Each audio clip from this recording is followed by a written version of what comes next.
Very good morning. I hope all of you are doing well. Welcome to Legal Insights, and this is our very first video, and today we are here to discuss about the broad outlines about the procedure of investigation. Now, before going into the details of the topic, you must keep in mind that any criminal case can be broadly classified into three stages, which begins with investigation, which is followed by inquiry and ends in trial.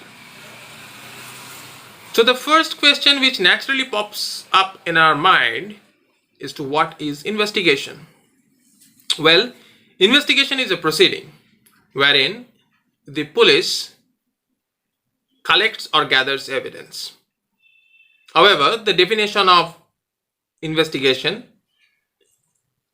is given in section 2H of the Code of Criminal Procedure 1973, wherein we find it inter alia states that investigation can also be committed by any person who has been specifically authorized by the magistrate in this behalf or in this regard. But it is in this context you must keep in your mind that such person cannot be the magistrate himself. So the procedure of investigation which the police will take up will ultimately depend upon the type of offense which has been committed. Now, for your reference, offenses can be of various types ranging from cognizable offense, non-cognizable offense, bailable offense, non-bailable offense, compoundable, non-compoundable, so on and so forth. Today, we shall focus on what will be the procedure of investigation by the police in case a cognizable offense is being committed. Now, suppose a cognizable offense has already been committed. So, the informant or the aggrieved party may lodge an first information report or an FIR before the officer in charge of a police station. As I was discussing about first information report, it is interesting to note that the phrase first information report has nowhere been discussed in the code itself. However, if you take a close perusal of section 154, you will find that the substance of this section deals with first information report.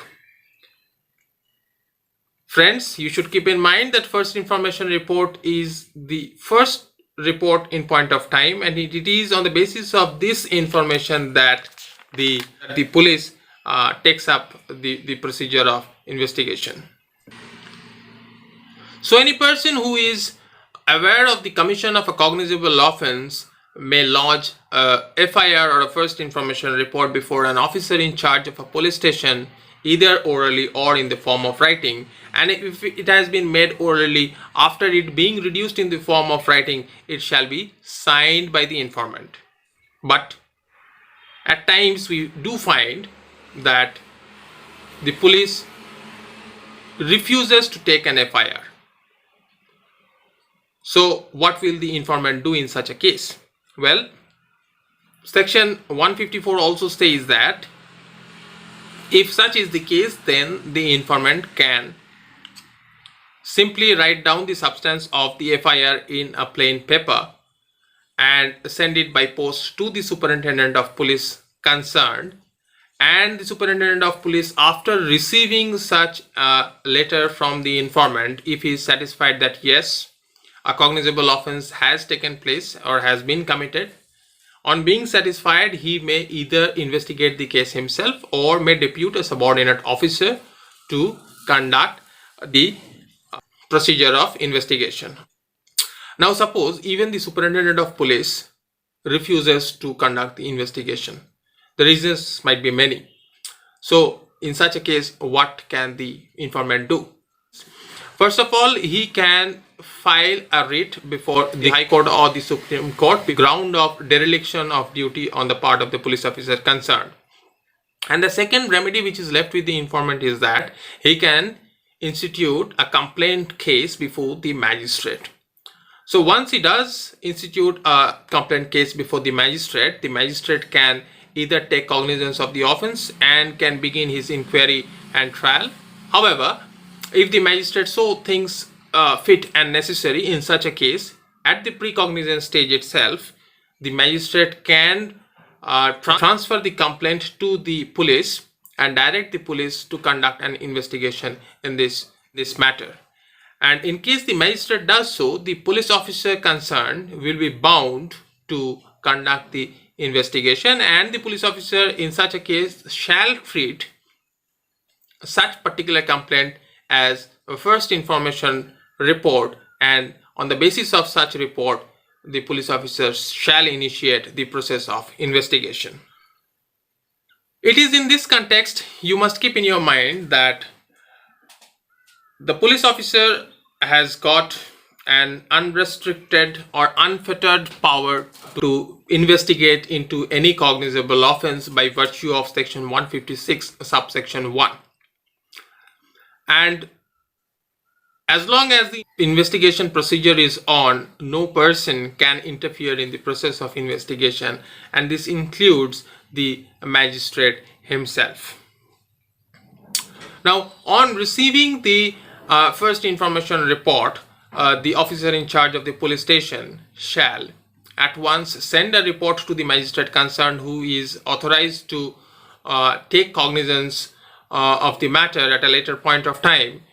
And, well, this report is an occurrence report and not a police report. After sending such a report, the officer in charge of the police station shall himself proceed to the spot of the occurrence of the crime to investigate the facts and circumstances of the case, and if necessary to take steps to discover and arrest the offender. So friends, now if the investigating officer thinks that any person within his police station or within his adjoining police station is aware with the facts and circumstances of the case, then in such a case, such police officer may issue an order in writing directing that particular person to make himself present before such officer for the purpose of examination. And this power has been given to the police officer under section 160.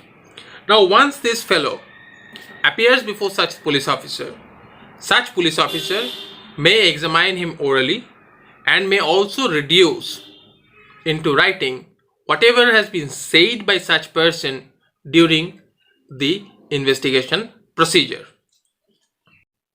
Here, however, you should keep in your mind that such person shall be bound to answer truly all questions which have been put to him by such officer in relation to that particular case, and he can choose not to answer only those questions, the answer to which might have a tendency to expose such person to any criminal charge or to forfeiture or to any penalty.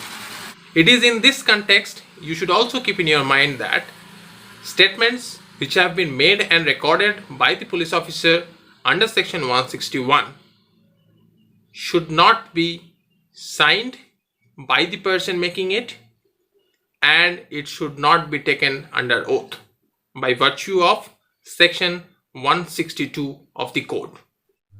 So whenever a person is being arrested by the police and is detained in custody, and it appears that the entire procedure of investigation cannot be completed within 24 hours as has been fixed by section 57, and there appears reasonable grounds for believing that the accusation or the information is well founded, in such a case the police officer shall immediately send that particular accused before a judicial magistrate with or without jurisdiction, along with a copy of the case diary.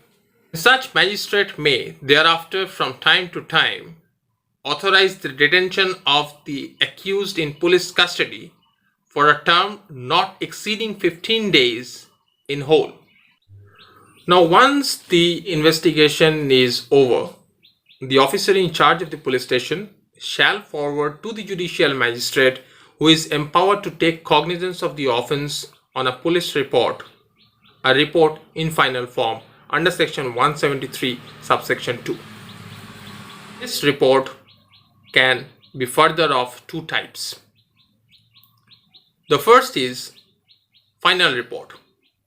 Final report is a report which is prepared by the investigating officer when, after completing investigation, the investigating officer finds that the accused has not committed any offense. In such a case, the officer prepares a report and sends it to the magistrate, who thereafter drops the proceedings against the accused, and the case comes to an end. The second kind of report is that of charge sheet.